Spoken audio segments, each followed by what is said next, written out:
So my name is Karina, and today I'm going to be presenting about word identification. So, word identification. When you're trying to read something, you go ahead and use context clues to try to understand what you're reading, if it's either a word or a sentence that you don't understand. So the whole purpose of this article was because they had two experiments, right? So they went ahead and conducted these two experiments because they wanted to see how the information that is given to you helps you understand helps you understand the words that you're reading and understand. So they were given, like I said, they had two experiments. So the research question as to what they were doing with this was they wanted to know if given a certain material to certain people and like how the material was presented to them and all that stuff, whether they would be able to understand what they were reading or they were trying to read. So the materials that they used for these experiments, they had 120 students from Oakland University. The only way that they were able to participate in this experiment was if they were undergrads and they were taking beginning psychology courses. So for this experiment, they of course had two separate groups because each experiment was based on something different. So for each experiment, they did the way they went ahead and conducted them was that they had groups of 20. So for the experiment one, they had a total of 48 people. So they had a group of 20 and a group of 28 people. And the way they went ahead, the way that they did this was they prepared 4 passages, and these 4 passages they all contained 250 grammatical words. And from there, they were put into booklets. There were 4 booklets for the first group.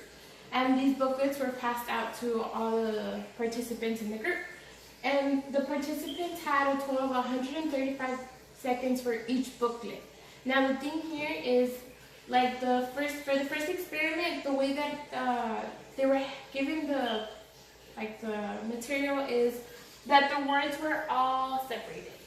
So if you go ahead and just look at it, you just glance at it, it just looks like a bunch of words on paper. It doesn't really make sense. So they were let known that there's 250 words, but they're all used. There are no extra words, there are no wrong words. So they're giving the booklets that contain the passages, and like I said, for the first experiment, they only have 135 seconds per booklet, and they're giving in between 45 seconds, and they're not allowed to go back and see if they have any errors. At the end, if they see that they have any extra words, they can't go back and fix it. They have to go ahead and start into the next booklet. Now for experiment 2, they had 3 booklets, and each booklet had a passage of 250 words. So it was basically kind of the same thing, except they only had 90 seconds per passage, being the reason that they didn't have so many words, and they had a time period of 30 seconds in between passages. So that was the materials and the methods. And for, like I said, in experiment 1, they had that. They had the 4 booklets with the 250 grammatical passages that they had to go through and try to make sense of the words. And then ahead, they had experiment 2.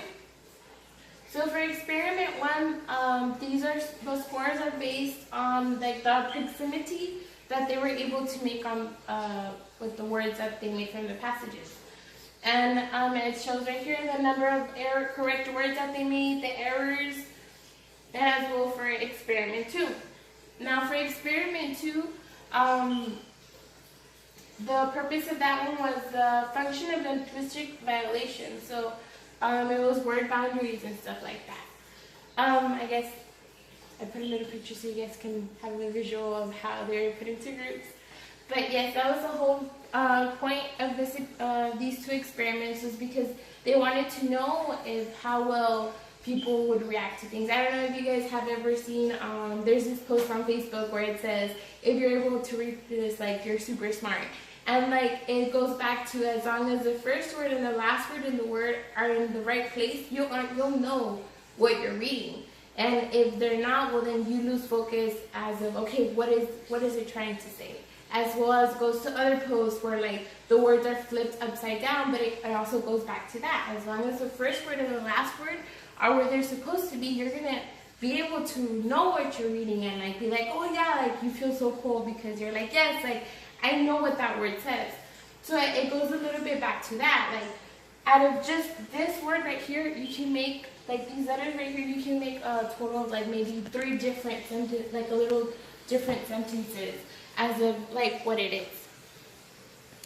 That's right there. So it could be, one of them would be to with a just an ear. So it might not make sense, but that's one of the ways that you would be able to like probably make sense of or use all of the letters. So in the conclusion overall,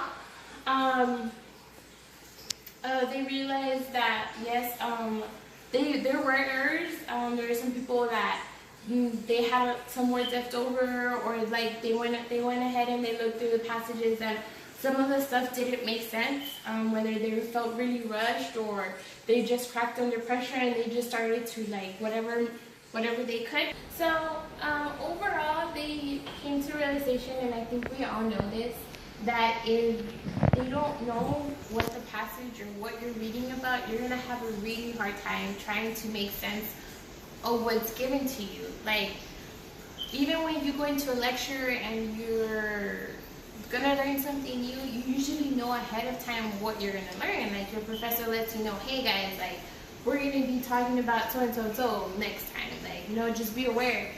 So with these people, they didn't know what they were gonna get. They didn't. All they knew was, okay, we're gonna get so many letters. It's gonna be a passage, and I have to make sense of it.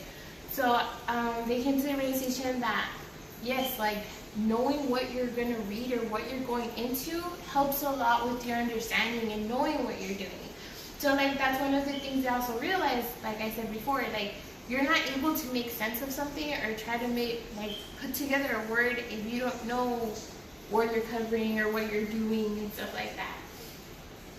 So so that was mainly like one of their main I guess findings, that most of them didn't know, well, not most of them, none of them knew what they were going into as what their topic was and stuff like that.